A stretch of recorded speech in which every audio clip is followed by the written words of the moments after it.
네, 저는 주피터 노트북을 사용했습니다. 그리고 몬테카를로 방법으로 블랙잭 게임을 구현하고 각각의 스테이트에서 옵티멀한 폴리스를 찾아내는 것을 수행하였습니다. 오픈 AI gym에서 블랙잭 게임을 구현한 코드가 있는데, 저는 그 코드를 모두 다 쓰진 않고 한 7가지 정도의 기본적인 함수들만 여기 오픈AI에서 발췌했습니다. 카드 덱 중에서 에이스 카드, 그리고 2, 3, 4, 5, 6, 7, 8, 9, 그리고 페이스 카드들이 이렇게 있습니다.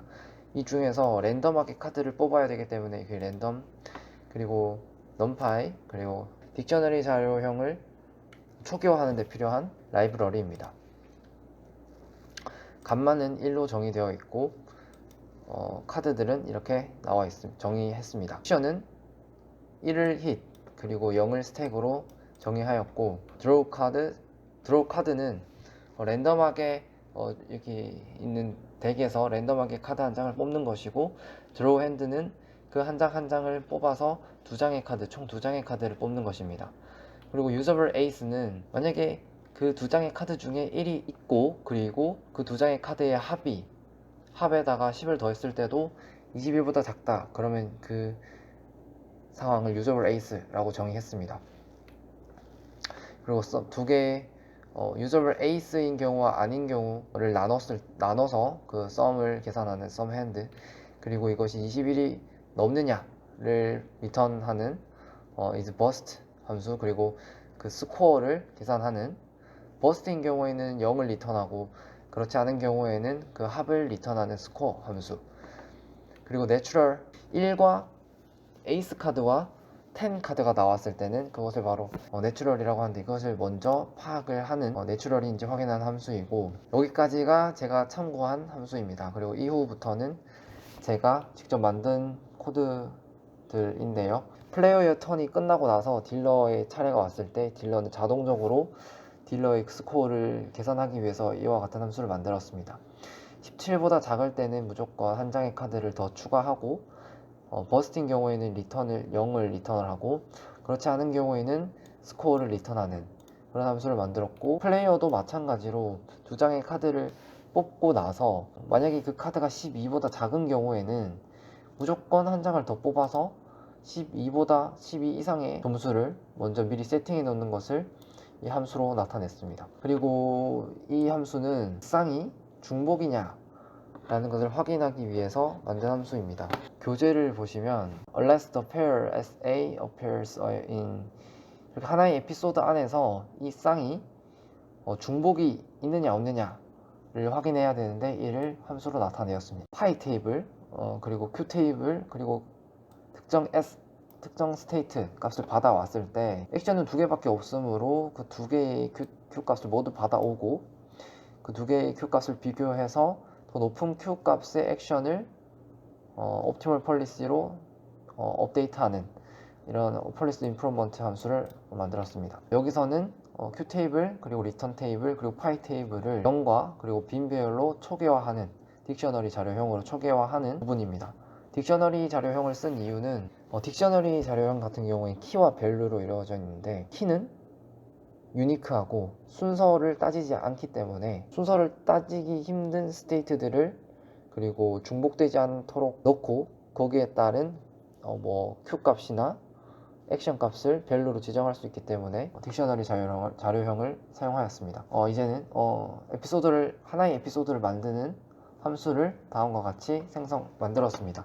먼저 빈 배열로 에피소드를 담을 빈 배열을 만들어주고, 플레이어 카드를 2장을 랜덤하게 뽑아서 플레이어 카드에 넣어주고, 그리고 12보다 작다면 12 이상으로 무조건 만들어주는 이 플레이어 카드 세팅 함수를 통해서 플레이어 카드를 다시 세팅을 하고, 딜러 카드는 또 역시 2장을 랜덤하게 뽑아서 그 중에서 한 장을 또 랜덤하게 뽑아서 원쇼잉 카드로 만들어줍니다. 그래서 스테이트는 플레이어 카드의 합, 그리고 원쇼잉 카드, 딜러 이 2장 중에 하나를 보여주는데 그 한 장의 카드, 그리고 플레이어 카드가 유저블 에이스이냐, 이를 하나로 묶어서 튜플 자료형으로 묶어서 하나의 스테이트로 만들었습니다. 그리고 while true를 이용해서 항상 이것이 반복되도록 했고, 리턴을 통해서 함수를 빠져나올 수 있도록 했습니다. 먼저 책에서도 볼 수 있지만 먼저 플레이어가 내추럴인지 아닌지를 확인해야 된다고 나와 있습니다. 그래서 플레이어가 내추럴인지 확인을 하고 이때는 자동으로 무조건 스택을 할 수밖에 없습니다. 내추럴이기 때문에. 그리고 내추럴인데 딜러도 역시 내추럴이면 비기는 경우이기 때문에 리워드를 제로로 넣어줬고 그때의 하나의 시퀀스를 만들어주고 이를 에피소드 빔 배열에 넣어줬습니다. 그리고 상황이 종료됐으므로 에피소드를 반환했습니다. 종료시켰습니다. 그렇지 않고 플레이어가 내추럴인데 딜러가 내추럴이 아닌 경우는 플레이어가 승리하게 되므로 R 값은 리워드를 1로 주고 시퀀스를 하나로 묶고 이것을 에피소드에 저장한 다음 역시 마찬가지로 에피소드를 종료시켰습니다. 플레이어가 내추럴이 아닐 때에는 랜덤하게 액션을 취해주고 만약에 그 액션이 스택인 경우는 이제 딜러의 턴으로 넘어가기 때문에 딜러의 스코어와 플레이어의 스코어를 비교를 하고 플레이어 스코어가 더 높다면 리워드를 1을 주고 그때 또 시퀀스를 에피소드에 추가한 다음에 에피소드를 종료시켰습니다.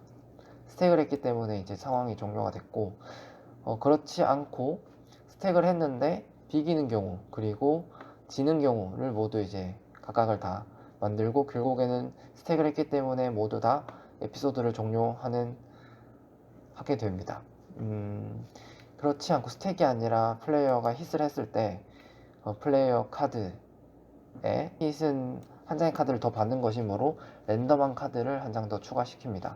그것이 만약에 버스트다 라면 플레이어가 지게 되는 것이므로 리워드는 -1 그리고 그때의 에피소드를 만들고 에피소드를 종료시켜 줍니다. 그렇지 않고 펜드를 했는데 버스트가 아니다 그러면은 이제 또 한 장을 더 뽑을지 스택을 할지를 이제 또 고민해야 되기 때문에 일단 그때 시퀀스를 에피소드에 추가시켜 주고 스테이트를 변경한 다음에 다시 처음으로 돌아가서 반복하게 됩니다. 이것이 바로 하나의 에피소드를 만드는 과정이고 500만 번의 게임을 진행했습니다. 100카드를 받아서 에피소드를 만듭니다. 하나의 에피소드를 만들고 이를 A에 저장을 하고 이것은 바로 이제 교과서에 있는 몬테카를로 ES 알고리즘을 코드화한 것입니다. 그래서 하나의 에피소드를 만드는 구문을 완성을 하고 이를 500만 번 반복했습니다. 하나의 에피소드를 만들고 그것을 A에 저장을 합니다. 이 함수는 하나의 에피소드의 배열을 만들어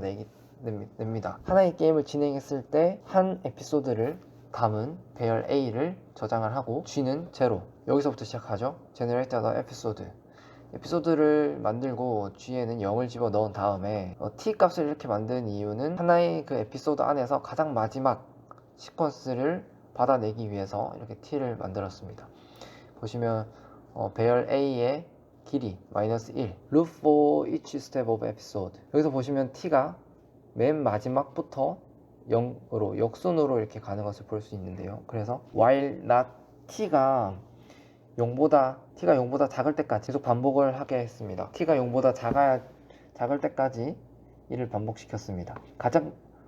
하나의 에피소드 중에서 가장 맨 마지막에 시퀀스를 받아내고 그때의 스테이트와 액션을 또 하나의 키로 받아냅니다. 그때의 리워드는 맨 마지막 시퀀스의 리워드를 또 받아내고 그것을 이렇게 G값으로 계산을 합니다. 만약 여기 보시면 unless the pair as A appears in 여기 보시면 중복이 되지 않는다면 앞에 있는 것들에서 중복이 되지 않는다면 이란 함수를 앞에서 만들어 놓은 함수를 통해서 중복인지 아닌지를 확인을 하고 중복이 아니라면 리턴 테이블에 G값을 추가시키고 Q 테이블에 그것의 평균을 다시 계산을 해서 할당을 하고 그리고 펄스 임프루먼트를 진행합니다. 만약에 중복이 있다면 그 앞에 있는 것까지 가야 되므로 다시 T는 -1을 취해서 다시 반복하게 됩니다. T가 0일 때도 진행이 되어야 하므로 작을 경우 -1이 돼서야 멈추도록 코드를 작성하였습니다. 이는 이제 인터넷에서 3D 그래프를 그릴 수 있는 코드를 참고하여서 그래프를 만들었고 다음과 같은 결과를 얻을 수 있었습니다. 역시 2D로 옵티멀 폴리시를 나타냈을 때 다음과 같은 결과를 얻을 수 있었습니다. 참고로 500만 번을 돌렸을 때 약 1시간 정도 좀 넘게 걸렸던 것 같습니다. 수를 좀 줄여서 5번 정도로 해서 실제로 이 구문이 어떤 식으로 돌아가는지 한번 보도록 하겠습니다. 돌려준 다음에 랜덤하게 한 번에 게임을 진행했을 때 다음과 같은 진행 과정을 볼 수 있습니다. 스테이트, 액션, 리워드가 되는데요. 왜냐면 여기 스테이트, 액션, 리워드가 하나의 시퀀스로 들어가기 때문에 그렇습니다. 스테이트, 액션, 리워드가 들어가고 그 중에서 맨 마지막에 시퀀스를 하나 뽑아내고, 그리고 이때의 이것이 중복이 아니라면 리턴 테이블에 스테이트와 A에 이때 리워드를 넣게 되고, 그때의 Q 값을 계산하고 파이 테이블에 임프루먼트, 폴리스 임프루먼트를 진행합니다. 그리고 나서 그 앞에 시퀀스를 가져오고 또 반복 작업을 합니다. 그리고 이 모든 시퀀스를 다 돌았을 때, 그리고 나서는 다시 에피소드를 새로운 게임을 진행합니다. 이를 500만 번 진행했을 때 다음과 같은 그래프를 얻을 수 있었습니다.